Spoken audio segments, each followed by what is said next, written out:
Howdy and welcome to LeeReads, where I talk about the books I've been reading and enjoying lately. Today we're doing my November reading wrap-up, which was fairly science fiction heavy this time. The first books that I read were both by Adrian Tchaikovsky, and I actually did a standalone video about these two novels. Guns of the Dawn, which is a military flintlock fantasy, and Children of Time, which is a space opera.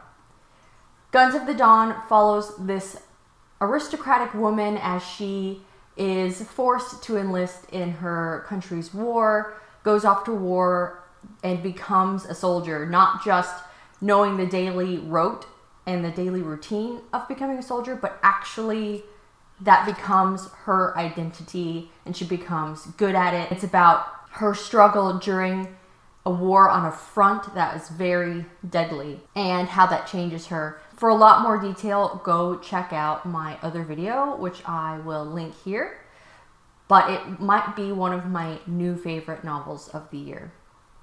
Children of Time, equally good. A space opera that spans a very long time, but we are anchored with basically two characters. One human who keeps getting put into stasis, and so this person is there to experience the events of the story. And then another character in an evolving species, which sounds strange, but it makes sense when you read it, that you can see this species as a character. It's basically a science experiment gone wrong. This species evolves and forms a great civilization on this planet, and humankind comes to that planet needing somewhere to live, and they don't quite understand each other. Next, I took a little bit of a Adrian Tchaikovsky break, and I read a book that I've been waiting for a long time called Vespertine by Margaret Rogerson, which is a young adult fantasy. It's about this young woman who is in training to be a nun in this fantasy world. The nuns, or the Grey Sisters, are very important to helping spirits pass on to the next life. If these spirits aren't consecrated, they become ghouls and other very bad things. And some of these bad spirits are quite powerful depending on the nature of how the person was killed or why they died. The main character, sort of accidentally on purpose, gets possessed by a very powerful spirit that was dwelling in a relic. So she is on the run from the church that wants to control that spirit. But also she gets embroiled in trying to stop this plot that someone has to, basically good versus evil, overthrow the good side and let the evil side reign. It was a really fun young adult fantasy, and I really enjoyed the premise. Next, I enjoyed Skyward and Starsight by Brandon Sanderson, which I listened to both on audiobook. The audiobooks were very good. I did another standalone video recently about these two novels. The story follows a young woman named Spensa. For several generations, humans have been trapped on this planet called Detritus, and they are trying to escape and get back to the stars, but constantly they are pushing back the threat of this alien race that is always there, always preventing them from really leaving the atmosphere of the planet. Spensa has always wanted to be a pilot, but when she was young, her father was branded as a coward, which drastically changed how society views her, and it changed her ability to be able to become a pilot. So she's trying to overcome that while in flight school and taking on the Krell and taking on politics. And in the second novel, it really expands. These are becoming some of my favorite novels by Brandon Sanderson, and that's saying a lot. After I finished Skyward and Starsight, there is the third book out named Cytonic, but there are two novels in between. One is called Sunreach and one is called Redawn. I read Sunreach, but I haven't read Redawn yet.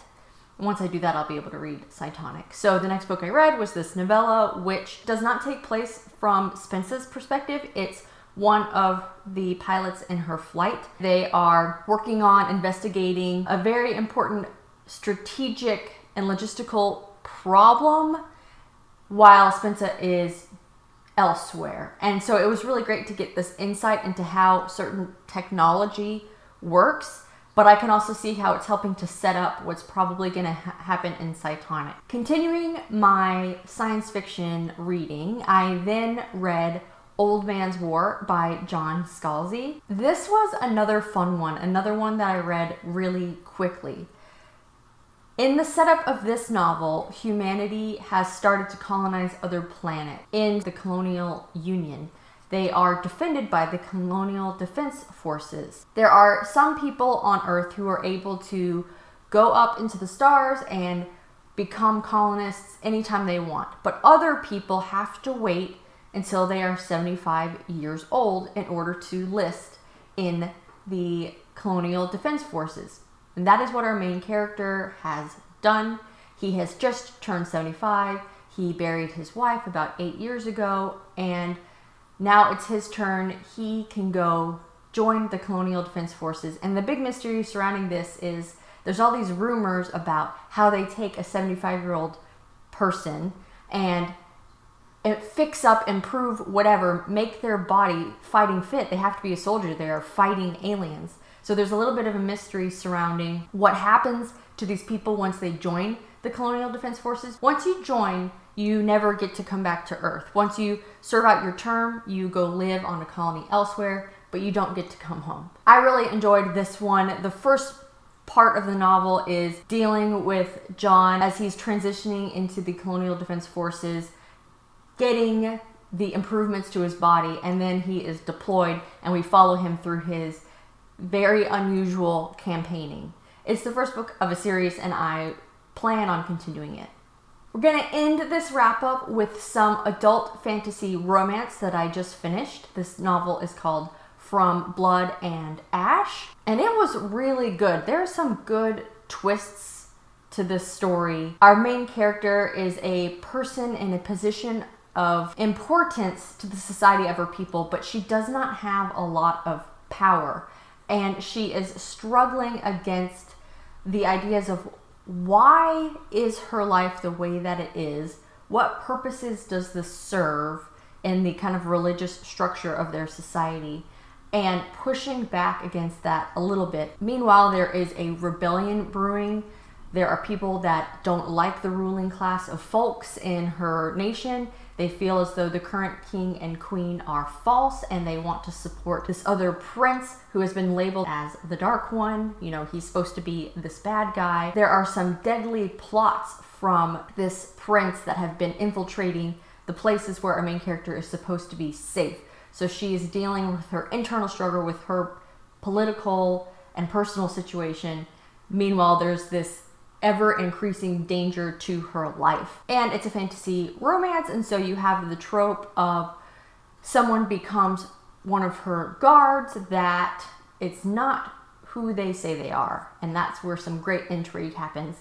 I really enjoyed reading it, read it really fast. The end of book one really has you starting to question a lot of what you learned throughout the novel, and it's tricky. It makes you want to go back and reread it and pick up clues. That is my reading wrap up for November. I felt like it was a pretty solid reading month. I enjoyed most everything that I picked up. I don't really think I DNF'd anything, and I'm in the middle of several books that I've already started that I'm really enjoying, which is always a good sign. Let me know what your favorite books were that you read this past November, and please give me your recommendations. Y'all have been wonderful at giving me recommendations lately, and I've been checking out a lot of books from the library. Thank you for watching. Hope you have a wonderful, restful holiday season, and don't forget to support your local library.